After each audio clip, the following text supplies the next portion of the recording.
저는 부원장 한창진입니다. 만성 비형간염 치료에 대해서 말씀드리도록 하겠습니다. 저는 이제 만성 비형간염 치료 위주로 이제 말씀을 드릴 거기 때문에 먼저는 비형간염의 생활사 그리고 치료제 역사에 대해서 먼저 짧게 보도록 하겠습니다.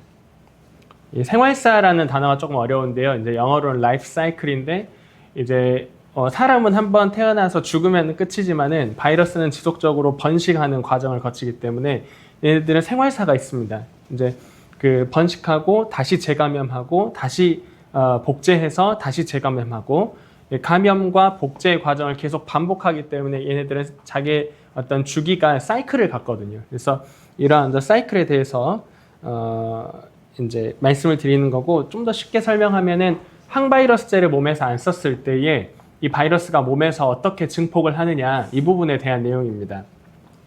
비형간염 바이러스는 DNA 바이러스이기 때문에 간세포가 있으면은 세포 이제 막이 있겠죠. 가장 겉벽이 있고 그 안쪽에 세포 핵이 있습니다. 그래서 세포 막으로 들어갈 때 NTCP라는 그 리셉터, 그러니까 수용체를 통해서 간세포 안으로 들어가게 되는데, 간세포 안으로 들어가고 나면은 얘네들이 그 껍질을 가지고 있는 DNA거든요. 껍질을 벗으면서 이제 핵 안으로 들어갑니다. 걔네들이. 그래서 핵 안으로 들어가서 원래 얘네들이 relaxed circular DNA라 그래서 이게 이제 보통 저희가 DNA 하면은 우리 그림에서 많이 보는 게 이렇게 이중으로 나선형으로 된 이런 DNA 많이 보셨을 거예요. 그건 이제 사람의 정상적인 DNA 모양인데, 이 바이러스가 가지고 있는 DNA 모형은 일부만 그렇게 이중 나선으로 돼 있고 일부는 이중 나선이 아닙니다. 풀려 있습니다. 한 선으로. 그래서 우리가 이제 예를 들어서 강강술래를 두 줄로 한다고 생각을 해볼게요. 안에 사람이 바깥쪽을 보면서, 그러면은 안의 원보다 바깥 원이 더 길어야겠죠. 그래야지 두 줄이 되지 않겠습니까? 그러니까는 얘네들이 이제 한쪽이 풀려 있어요. 그래서 얘네들이 핵 안으로 들어오면은 이제 완전한 원형을 딱 만들거든요. 한쪽이 이제 풀려 있고 여분이 있으니까 걔네들이 바깥쪽 링이 되고 안쪽 링이 이제 가운데 링이 되는 것이죠. 그렇게 해서 얘네들이 완벽한 그 안정된 형태의 이제 DNA를 이루는데, 이거를 이제 CCC DNA라고 합니다. Circular DNA. 그래서 covalently 이제 circular DNA라 그래서 CCC DNA라고 하는데, 얘네들이 핵 속에 계속해서 남아있기 때문에 비형 간염이 완치가 어려운 것입니다. 그래서 비형 간염이 CCC DNA가 계속 핵 속에 남아서 얘네들이 이제 사람의 그 정상적인 그 유전자 체계를 이용해요. 바이러스가 굉장히 간사하죠. 그래서 사람의 정상적인 바이러스 체계를 이용해서 얘네들이 RNA를 만들고 RNA를 몸 밖으로 빼냅니다. 핵 바깥으로 빼냅니다. 세포질에서 얘네들이 바이러스만 가지고 있는 특정한 효소가 있어요. 그걸 역전사 효소라고 합니다. 그래서 전사, 역전사 표현이 좀 어려운데요. 이건 쉽게 설명을 해보면은, 우리 몸에서 어떤 우리가 이제 DNA를 가지고 있잖아요. 세포 핵에 DNA를 가지고 있는데, 얘네들이 DNA가 우리 몸에서 어떤 기능을 하려면은 이 DNA가 결국에는 단백질로 발현이 돼야 됩니다. 근데 DNA와 단백질은 사실 아무 관련이 없는 성분이거든요. 성분이 전혀 다르잖아요. 근데 이 DNA는 단백질의 정보를 담고 있는 겁니다. 설명서 같은 거죠. 그래서 얘네들이 그래서 전사가 뭐죠? 쉽게 얘기하면 받아 쓰는 겁니다. DNA의 정보를 받아 쓴 애가 RNA입니다. 그 RNA를 그러니까 핵 속에서 DNA의 정보를 RNA가 받아 써가지고 세포 핵 바깥으로 나와서 RNA가 핵 바깥으로 나와가지고 걔를 번역합니다. 번역한 게 단백질이 되는 거예요. 그래서 DNA가 전사되면 RNA가 되고 RNA가 번역된 게 단백질이 되는 것이죠. 그래서 그거를 transcription, translation 이런 식으로 표현을 하거든요. 그래서 이 DNA가 RNA가 되는 과정, 이게 이제 transcription이고, 반대로 RNA가 DNA로 바뀌는 과정을 역전사, reverse transcription이라고 하죠. 그래서 혀가 자꾸 꼬이네요. 그래서 이제 역전사의 과정을 거쳐서 이제 만들어진 RNA가 DNA로 자기 스스로를 DNA를 만들어내요. 그래서 캡시드를 싸고 다시 혈액 밖으로 나옵니다. 이게 이제 DNA 바이러스인 비형 간염 바이러스가 세포 하나에서 수천, 수백 개, 수천 개로 복제되어 나오는 그 과정이에요. 그래서 이제 이 비형 간염에 이런 자연사가 있는데 이런 자연사를 끊어주는 약이 바로 이제 경구 항바이러스제인데 이제 1998년도에 처음으로 이제 라미뷰딘, 제픽스라는 약이 이제 만들어지면서 이제 이후에 차세대 항바이러스제들이 지속적으로 이제 개발이 되었고요. 그래서 가장 최근에는 2015년에 이제 가장 강력한 항바이러스제인 이제 테노포비아 알라페나마이드, 타프 혹은 이제 상품명으로 베물리디, 베물리아 이런 약들로 알고 계시는 약들이 되겠습니다. 그래서 초기 항바이러스제는 혈중 바이러스 억제 능력이 지금에 비해서 매우 약했습니다. 제픽스 같은 경우에는 매우 약했죠. 그래서 약제 내성 돌연변이 출현이 굉장히 잦았거든요. 약을 먹고 있으면 얼마 안 지나서 이 바이러스가 약제를 먹음에도 불구하고 돌파가 일어나요. 예. 이제 너무 약했기 때문에 바이러스의 그 항바이러스제가.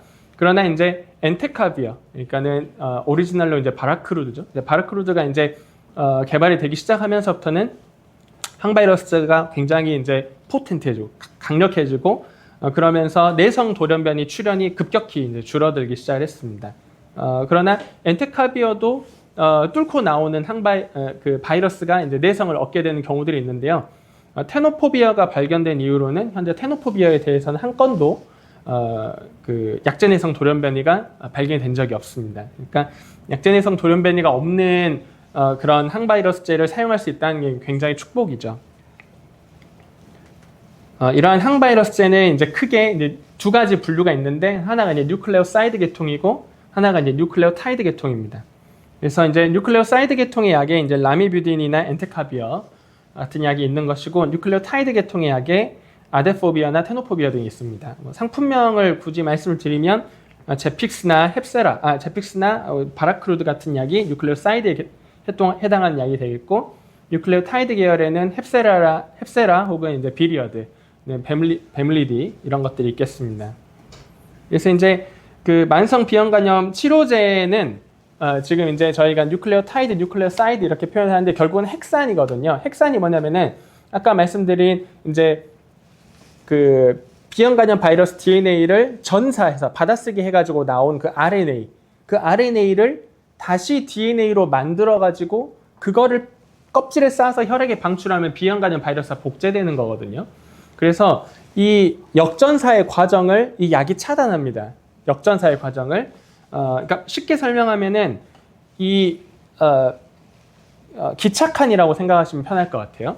그래서 기착칸이 다음 칸하고 연결이 되려면 연결 부위를 가지고 있어야 다음 칸하고 연결이 될 수 있잖아요. 그런데 항바이러스제는 연결 부위가 없는 기착칸이라고 생각하시면 돼요. 그래서 핵산하고 딱 연결이 되고 나면 다음 그 핵산이 붙을 수가 없어요. 그래서 역전사의 과정이 그 항바이러스제가 적용되고 난 다음 부분부터 차단되는 것입니다. 그래서 바이러스가 이제 더 이상 역전사가 될 수가 없는 것이죠. 그래서 역전사의 과정이 차단되면은 캡시드에 쌓여서 배출되는 바이러스도 없어지는 것이기 때문에 그렇게 해서 혈액 내의 바이러스를 점점 줄여가서 결국에는 기계에서 검출할 수 있는 하한선보다 더 낮게까지 낮추는 약이 항바이러스제가 되겠습니다. 그래서 현재 저희 병원에서 사용 중인 항바이러스제 종류들인데요. 혹시 사용하고 계신 약들이 이제 현재 어디에 해당하는지 한번 봐보셔도 좋을 것 같습니다. 비형 간염 치료 목표와 치료 대상에 대해서 말씀드리겠습니다. 그럼 비형 간염을 치료를 해서 얻는 이득이 뭐냐? 그리고 그럼 누가 치료를 받아야 되느냐? 이제 이 부분인 것이죠. 나도 치료를 받아야 되는 건가? 이제 이 부분에 대한 내용입니다. 만성 비형 간염 치료의 이제 최종적인 목표는 질병의 진행으로 인한 간경변 혹은 간암을 예방해서 그로 인한 사망을 낮추는 게 목표가 되겠습니다. 그러니까 말하자면은 나 공부 열심히 해서 서울대 갈래요가 되겠고요. 그러면은 이제 서울대 가려면은 매일매일의 목표가 필요하잖아요. 매일매일의 목표. 마치 그것이 이제 세부적인 목표들인데 첫 번째가 혈액 내에서 비형 간염 바이러스 DNA가 검출되지 않도록 하고 그 다음에 이 항원이 양성인 분들, 그래서 만약에 면역 관용기 혹은 면역 제거기에 있으신 분들은 이 항원의 혈청 전환이 일어나는 것, 이 항원이 더 이상 피 속에서 검출되지 않는 이항원의 돌연 변이가 일어나는 상태가 유도되는 것이죠. 그 목표에 먼저 도달하는 게 굉장히 중요하고요. 그 다음에 궁극적으로는 비형 간염의 표면 항원이 혈액 내에서 검출되지 않는 기능적인 완치 상태에 도달하는 것이 좋은데 사실 이럴 확률이 0.1에서 0.3%밖에 되지 않거든요. 그래서 비형 간염 DNA의 혈액 내 억제라는 것이 가장 현실적이고 가장 중요한 치료 목표라고 알고 계시면 될 것 같습니다. 그리고 비형 간염 바이러스 DNA가 떨어지는 것도 중요한데 또 더불어서 그 간 수치, 특히 간의 그 특이적인 ALT가 이제 같이 낮아지는 것도 굉장히 중요하겠습니다. 그러면은 만성 비형 간염의 치료 대상이 어떻게 되느냐? 그러니까 나도 항바이러스제를 써야 되는지가 이제 제일 궁금하신 부분이잖아요. 저의 솔직한 마음은 비형 간염 바이러스가 검출되는 모든 사람이다. 이렇게 말씀을 사실 드리고 싶은데 그러나 이제 보험을 적용받지 못하는 대상들이 우리나라에서 너무 많잖아요. 그렇기 때문에 환자분 스스로가 비형 간염의 조기 치료의 필요성에 대해서 스스로 인식을 해가지고 약을 쓰고 싶다고 와주시면 저희는 엄청 땡큐예요. 왜냐하면 저희가 약을 쓰면 좋은지 다 알거든요. 다 아는데 저희가 설득하고 있으면은 약장수 같잖아요. 그래서 그리고 그 환자분들 좋으라고 말씀을 드리는 건데 저희도 사실 바쁘잖아요. 시간을 내서 설명을 드리는데 그래서 얼만데요? 라고 물어보셔서 가격을 얘기하면 그거는 안 된다. 이렇게 얘기해 버리시면은 저희도 기운이 너무 빠지거든요. 그래서 이런 자리가 중요한 것 같습니다. 비형 간염의 조기 치료가 왜 중요한지에 대해서 먼저 인식하고 그 다음에 나도 치료를 해야겠구나라는 의지를 가지고 내가 그만큼의 어떤 나의 경제력을 나의 건강을 위해서 투자하고 이런 것들에 대해서 좀 인식이 바뀔 필요가 있다는 것이죠. 그래서 오늘 제가 앞으로 말씀드릴 내용 중에 좀 어려운 내용들도 있거든요. 좀 어려운 내용들도 있는데 다 아실 필요는 없습니다. 다만 이제 조기 치료하면 간암과 간경변의 위험을 더 낮출 수 있다. 이것까지만 좀 가져가셔도 충분할 것 같습니다. 그래서 비형 간염은 도대체 어떻게 간암을 일으키는가? 먼저 만성 비형 간염이 간세포암을 일으키는 경로에는 크게 두 가지가 있습니다. 하나는 direct pathway, 직접 경로, 하나는 indirect pathway에서 간접 경로가 있죠. 쉽게 얘기하면 direct pathway는 비형 간염 바이러스 DNA가 사람의 그 유전 정보에다가 자기의 유전자를 직접 꽂아 넣어가지고 사람의 유전자를 망가뜨리는 겁니다. 그래서 암을 유발하는 것이 직접 경로이고요. 간접 경로는 만성적인 염증을 자꾸 일으켜서 간내 섬유화, 간 경변을 일으켜서 경변의 주변부에서 간암이 생기게 되는 어떤 그런 경로가 되겠습니다. 비율은 보통 한국인에게서 간암이 발생되는 사람의 80% 정도가 간 경변에 동반되어 있거든요. 그런 걸로 봐서는 직접 경로가 한 20%, 간접 경로가 한 80% 정도 되는데 사실 이거 두 개를 이렇게 칼같이 나눠서 볼 수는 없어요. 두 가지가 같이 연관을 하고 있고 교집합이 있는 부분이 있을 겁니다. 그래서 직접 경로에 대한 부분을 말씀드리면 이제 아까 제가 설명드렸던 자연사인데요. 자연사를 다시 한번 보시면 피 속에 돌아다니던 이 초기 형태의 그 RCDNA 형태의 비형 간염 바이러스가 세포 회관으로 들어오죠. 여기로 들어오는데 들어오면은 얘가 RNA로 얘가 cccDNA로 만들어져서 이 pgRNA 형태로 바뀌게 되죠. 그래서 이게 세포질로 나와가지고 역전사가 일어납니다. 여기서 잠시만요. 뭔가 하늘 빠진 것 같은데. 네, 여기서 역전사가 일어나죠. 근데 역전사가 일어날 때에 두 가지 방향이 있습니다. 하나는 다시 여기로 RCDNA 형태로 역전사가 되어서 혈액으로 배출되는 경우가 있고요. 여기에서 이게 지금 RNA가 DNA로 역전사가 됐는데 아까 말씀드렸듯이 얘는 절반만 이중 나선이고 한쪽이 지금 나풀나풀거리는 굉장히 불안정한 상태잖아요. 이 불안정한 상태를 우리 몸의 그 유전 체계를 이용해 가지고 얘네들이 교정을 해버려요. 리페어를 해버립니다. 리페어를 해버리면은 두 줄이 돼버리는 거예요. 안정적인 두 줄이. 연결되진 않는데 안정적인 두 줄 상태가 되는데 이 두 줄의 끄트머리가 유전학적으로 끈적끈적합니다. 유전학적인 끈적끈적함. 그래서 그 genetically cohesive하다 이렇게 얘기하거든요. 굉장히 끈적끈적해서 사람 몸의 DNA에 그냥 들러붙을 수가 있어요. 얘네들이. 들러붙어서 융합이 돼버리는 거예요. 그래서 이제 그게 이제 이제 이 형태가 또 배출이 되면은 얘가 다시 다른 세포를 또 감염시킬 수가 있잖아요. 얘는 그 rcDNA 형태가 아니기 때문에 일부는 cccDNA가 될 수도 있지만 cccDNA가 되지 못하고 사람의 세포 안으로 끼어 들어가 버립니다. 그래서 얘네들이 끼어 들어간 곳이 하필 암을 관장하는 유전자 여기를 끼어 들어서 박살을 내버리면 그 유전자의 기능이 없어져 버리는 겁니다. 그래서 이제 멀티 히트 시오리라는 게 있거든요. 이게 이제 뭐냐면은 이제 옛날에 그 박종철 고문치사 사건 있었잖아요. 근데 거기 보면은 탁친 역하고 죽었다고 이제 되는데 아무도 안 믿잖아요. 사람이 한 번 맞는다고 바로 죽질 않잖아요. 근데 유전자도 똑같습니다. 한 방 맞는다고 유전자 하나 깨진다고 바로 암이 되는 건 아닙니다. 여러 방에 여러 이제 그 암세포, 그 세포 내에 그 암을 만드는 암과 연관된 여러 유전자들이 5, 6개 정도가 깨져야 걔네들이 암이 됩니다. 그래서 B형 간염 바이러스 DNA가 농도가 높으면은 이제 그때 가장 높을 때가 언제일까요? B형 간염 바이러스 DNA가 몸속에서 가장 농도가 높을 때. 그때가 면역 관용기거든요.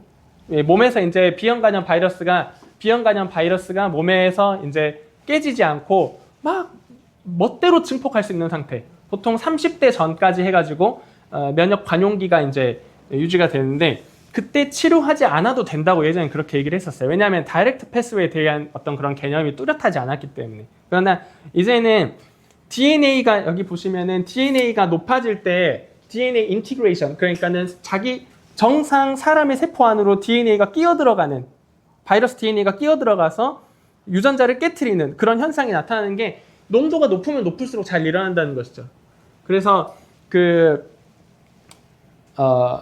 이제는 이제 다이렉트 HCC의 어떤 위험성이 높아질 수 있다.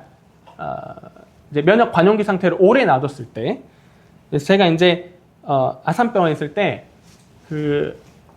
27살짜리 여자애였는데요.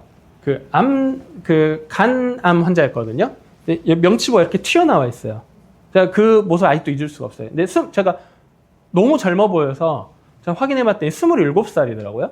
근데 27살에 간암이 그렇게 생길 수가 있는 거예요. 근데 그 친구는 진짜 운이 없는 거죠. 심지어 여자잖아요. 네, 아까 말씀하셨을 때 간암은 남자의 병이라 하셨는데 여자인데도 젊을 때 이렇게 생기는 것이 가능한 게 다이렉트 패스웨이라는 암이 생기는 경로가 있기 때문에 그렇습니다. 그래서 면역 관용기에라도 항바이러스제를 이용해서 B형 간염 바이러스 DNA 로딩을 낮춰야 추후의 간암 위험성을 낮출 수가 있는데요. 보통 이제 30대에 대부분 면역 제거기에 들어간다고 얘기를 하는데 40대, 50대가 되어도 면역 관용기이신 분들이 있어요. 그러면 관용기니까 괜찮아요. 그러면 안 된다는 것이죠. 네. 그래서 최근에 이제 아산병원 최원목 교수님 팀에서 이제 연구를 해봤더니 치료 전에 바이러스 농도가 아주 높은 환자들보다 더 간암이 더 잘 생기는 비율이 더 높았던 그룹이 어디냐면은 B형 간염 바이러스 DNA가 10의 6승 인터내셔널 유닛 쪽으로 그쯤에서 확인된 사람이 간암이 더 잘 생긴다는 거예요. 초기 간암이. 그리고 그런 사람은 간암에 대한 치료를, 그러니까 항바이러스제 치료를 해도 간암의 높은 확률이 계속 유지가 된다는 거예요. 그래서 예전에 컨셉이랑 좀 다르죠. 예전 컨셉은 얼마 전까지만 해도 중국에서 시행된 리빌 연구 때문에 B형 간염 바이러스 DNA가 높으면 높을수록 간암과 간경변이 잘 진행한다 그렇게 알고 있었거든요. 근데 이제 그때 이제 리빌 연구가 있을 때 그것도 맞긴 맞는데 전체적으로 봤을 때 큰 틀린 개념은 아닌데 그게 이제 큰 오류를 불러일으킬 수 있었던 이유가 뭐였냐면 그때 당시에는 B형 간염 바이러스 DNA를 가장 높게 측정할 수 있었던 카피가 한 100만 카피 정도였어요. 100만 카피. 그러면은 100만 카피를 지금 인터내셔널 유닛으로 바꾸면 2 곱하기 10의 5승 유닛 정도 되거든요. 그러니까 지금은 훨씬 더 높은 DNA의 농도를 측정을 해낼 수 있는 시대가 됐습니다. 그래서 다시 연구를 해보니까 B형 간염 바이러스 DNA가 10의 6승 인터내셔널 유닛 퍼 밀리리터까지 간암 위험이 점점 상승을 하다가 그 이후로는 감소한다는 것이죠.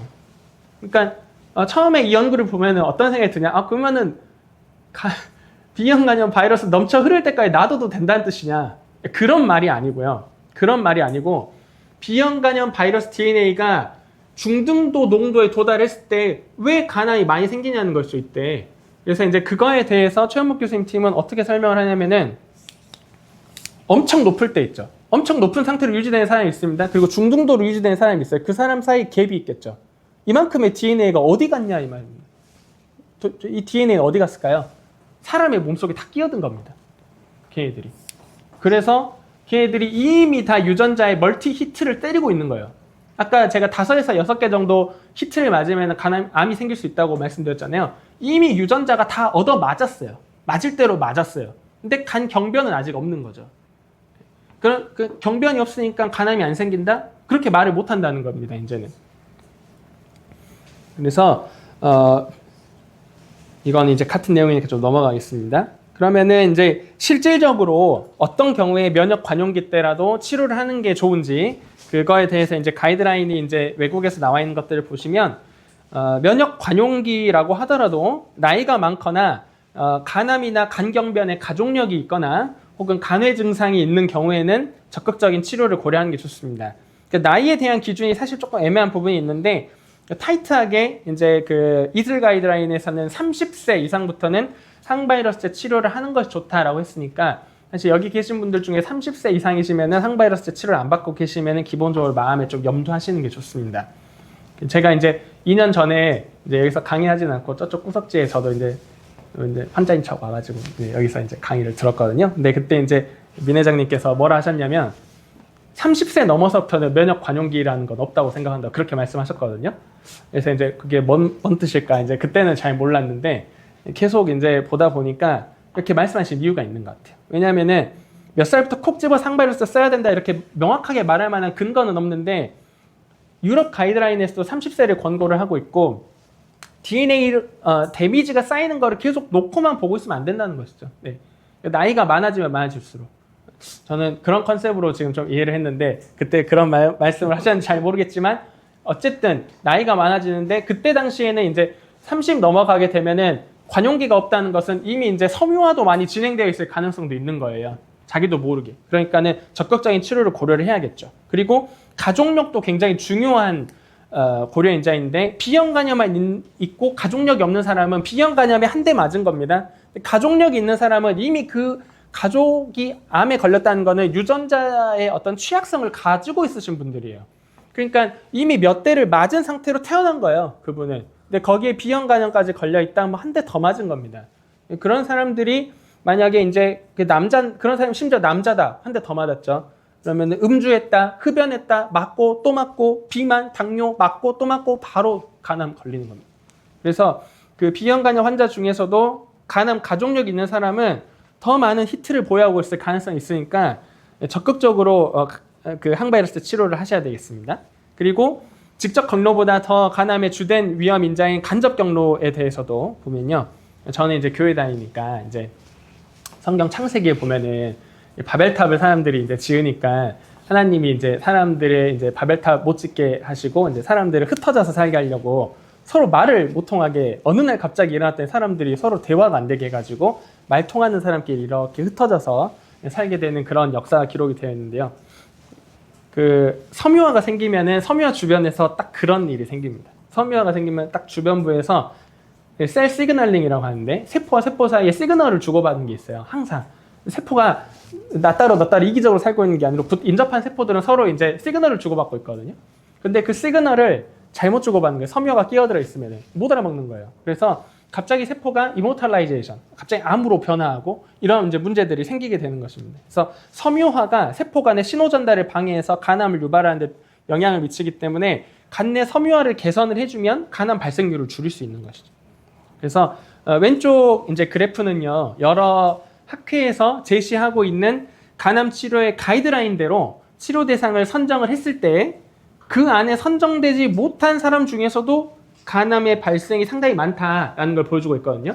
그래서 여기 보면은 아파스 가이드라인에 보면은 치료 대상인 사람 중에서 간암 36% 발생했고요.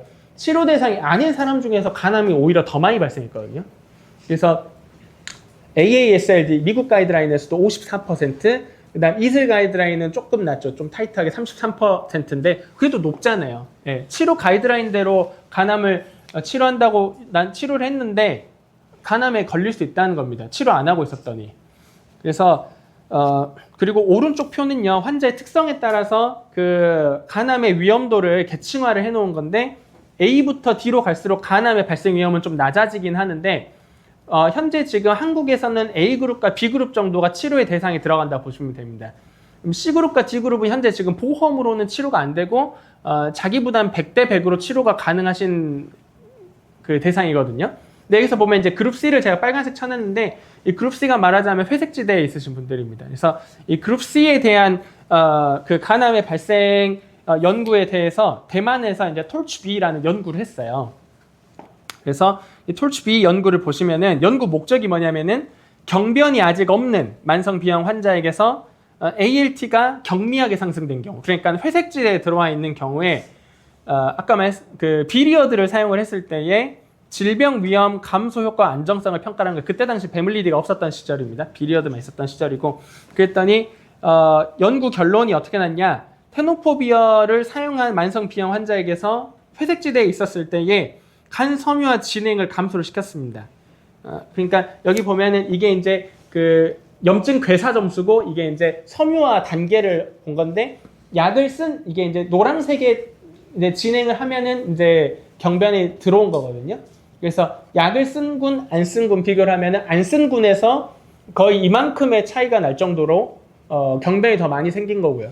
그 다음에 여기서도 보면은 이건 염증인데 염증 괴사 염증의 수치도 7%, 16%, 9%나 차이가 많이 나는 것을 볼 수가 있었습니다. 그래서 이건 그 뒤에 스타일을 하려면 그냥 확대해 주세요, 떼쓴다고 확대를 해주는 게 아니고 그렇게 할 만한 명확한 연구 결과가 있어야 되거든요. 그래서 우리나라 보험 기준 좀 확대 좀 노력하고 계시는 이제 아산병원에 이명석 교수님이 계시는데, 이명석 교수님 팀에서 이제 attention이라는 이름의 연구를 했습니다. 좀 보험 제 생각에 저기 심평원에 하는 말인 것 같아요. 좀 봐달라고, 좀 연구 결과 좀 봐달라고 attention 하는 것 같아요. 그래서 연구 목적을 보면은 현재 치료 가이드라인 기준에 해당하지 않는 만성 비형 간염의 이제 그레이존에 해당하는 사람들, 회색지대에 해당하는 사람들이 베물리디를 사용해서 치료를 했을 때 간암과 그다음에 간 관련 사망, 그다음에 간 이식, 그리고 간 기능 부전 등의 여러 이제 컴포짓 아웃컴이랍니다. 그래서 이런 그 종합 결과가 감소하는지를 확인을 했어요. 그랬더니 1차 평가 변수인 아까 말씀드렸던 컴포짓 아웃컴, 그 리버의 컴포짓 아웃컴들이 이렇게나 시간이 갈수록 이제 이건 중간 연구 결과거든요. 앞으로 4년을 더 해야 되는데 중간 연구에서도 지금 이만큼 벌어져 있습니다. 지금. 네, 이게 아래쪽 곡선이 베물리디를 사용한 군에서 지금 이 정도로 낮게 나타나는 거, 베물리디 안 사용한 군은 훨씬 높게 나타나요. 그래서 이 정도의 차이가 벌써 벌어져 있습니다. 8년이 지나면 더 벌어지겠죠? 그리고 이거는 뭐냐면은 정상 ALT 군을 대상으로 한 거예요. 그러니까는 바이러스 DNA는 나오는데 간 수치가 하나도 안 오른 정상인 사람들도 많이 계시잖아요. 그런 분들, 예를 들어서 뭐 면역 비활동기라든지 이런 분들, 그런 분들을 대상으로 시행을 해봤더니 그런 경우에도 도움이 되더라. 심지어 ALT 정상인 군에서는 컴포짓 약을 썼을 때 4년 동안 컴포짓 아웃컴 0건입니다. 0건. 아무도 간암이 안 걸린 거예요. 정상인 상황에서 약 쓰면은. 그리고 1년 후 사건을 제외 분석을 한 건데, 이게 뭔 말이냐면은 1년 후 사건을 제외했다는 것은 처음에 환자들을 연구에 등록을 시킬 때 간암이 없는 줄 알았는데 1년이 지나니까 간암이 있었어요. 그러면은 연구 결과가 뭔가 좀 흐려질 수가 있잖아요. 그러니까는 1년 안에 문제가 생긴 사람들을 빼고 분석을 한 거예요. 그러니까 더 깨끗한 데이터를 가지고 분석을 한 건데 그렇게 하니까는 그 베물리디를 사용한 군에서 1002년당 1.7건, 그 다음에 약을 안 쓴 군에서는 13건이 나왔어요. 1년이라는 거는 그 사람 수 곱하기 그 연구가 진행한 4년 동안에 곱하기 4를 한 거거든요. 그러니까는 시간의 개념이 포함된 거예요. 그러니까 시간이 지날수록 간암의 위험이 올라가잖아요. 치료를 안 하면은. 근데 시간의 개념을 포함해서 실제로 올라가느냐를 확인까지 한 거예요. 그래서 이게 이제 결국에는 어텐션 연구가 갖는 의미가 뭐냐? 비형 간염 바이러스를 이제는 어떤 간에 손상이 왔을 때 치료한다 이런 개념이 아니고 바이러스 자체를 질환으로 보고 치료를 하는 조기 치료가 그만큼 중요하다는 거죠. 심지어 그 간 수치가 정상인 사람들까지 포함해서요. 그래서 우리나라 비형 간염 바이러스의 약제 보험 기준은 이항원 양성 만성 비염인 경우에는 비형 간염 바이러스 DNA 2만 인터내셔널 유닛 이상이면서 간 수치가 AST나 ALT가 한 가지라도 80 이상이면 보험이 되고요. 또 이항원이 음성인 경우에는 DNA 값 2000 인터내셔널 유닛 per 밀리리터 이상이면서 간 수치 둘 중 하나라도 80 이상인 경우면 보험이 되고요. 간경변은 이항원 양음성 소견이나 AST, ALT 상승 여부와 상관없이 DNA가 검출만 되면 바로 약을 쓸 수가 있습니다. 그래서 여전히 좁죠. 내가 이제 이런 조건 하에 들어오긴 참 어렵습니다만은 조기 치료가 얼마나 중요한지 이제 이런 여러 연구들을 통해서 이해하시고 해보면 이제 내가 혹시 약을 안 쓰고 있다면 사용해 보시는 것도 고려해 보시면 좋을 것 같습니다. 그래서 만성 비형간염 약제 변경 기준 재작년에 제가 여기 있었을 때 제일 궁금해하셨던 부분이거든요. 베물리디 안 쓰고 계시는 분들이 저 베물리디로 바꿀 수 있어요? 이게 이제 가장 궁금하셨던 부분이라서 간단하게만 한 장으로 정리를 했는데 이 마지막 슬라이드입니다. 라미뷰딘과 아데포비아 엔트카비어, 그러니까는 제픽스, 사실 지금까지 제픽스 쓰고 있는 사람 거의 없는데 저희 병원에 아직도 있긴 있으시더라고요. 제픽스 쓰시는 분이 있어요. 그래서 제픽스 쓰시는 분이나 혹은 헵세라, 제픽스나 헵세라 동시에 쓰고 계시는 분이나 아니면 헵세라만 쓰고 계신 분들도 있거든요. 그런 분이나 아니면은 그 바라크루드 이제 쓰고 계시는 분에게서 6개월 이상 부분 바이러스 반응이 나타나는 경우. 6개월 이상이라는 것은 부분 바이러스 반응이라는 것은 약을 이제 DNA 치료를 하니까 DNA 값이 처음 치료할 때의 10분의 1보다는 더 떨어졌는데 그 검출이 안 되는 최소값까지는 안 떨어지는 그런 상황입니다. 그러니까 저희 병원에서 비형 간염 바이러스 DNA가 검출이 안 돼요라고 얘기를 하려면은 25 인터내셔널 유닛 퍼 밀리리터 기준이거든요. 저희 병원에서 의뢰하는 회사의 기기에는 25 밀리리터 인터내셔널 유닛을 기준으로 그 미만은 검출이 안 돼요. 근데 약을 쓰고 있는데 막 40, 100 처음에는 막 몇 억 단위니까 10분의 1보다는 확실히 줄었는데 아직 그 최소값에는 도달을 못해 있어요. 그러면은 부분 바이러스 반응입니다. 그게 6개월 이상 지속되면 약을 바꿀 수 있습니다. 이거 이제 제가 지금 여기서 말씀드리는 변경 기준은 다 보험 안에서 말씀드리는 겁니다. 나 이미 100대 100으로 약을 쓰고 계신 분들 중에 아마 베물리디로 안 바꿔 있는 사람은 아마 없을 겁니다. 그리고 그 테노포비어를 사용하고 계신 분들, 그러니까 비리어드를 사용하고 계신 분들은 베물리디로 그 부분 바이러스 반응 나온다고는 못 바꿔요. 부작용이 있어야 바꿀 수 있습니다. 부작용이 이제 신독성과 골독성인데 이제 골독성 기준은 T스코어, 그러니까 그 골밀도 검사를 해서 T스코어 마이너스 2.5 미만으로 내려간 경우 혹은 콩팥에서 그 사구체 요과율이 60 미만으로 떨어진 경우, 이런 경우에는 베물리디로 변경이 가능한데 다른 경우는 어렵습니다. 네, 그래서 아무튼 제가 길게 강의했는데요. 오늘 많은 내용이 있었지만은 조기 치료가 얼마나 중요한지 이거에 대해서 어렴풋하게 감을 잡으셨다면은 성공한 강의라고 생각합니다. 네, 고생했습니다.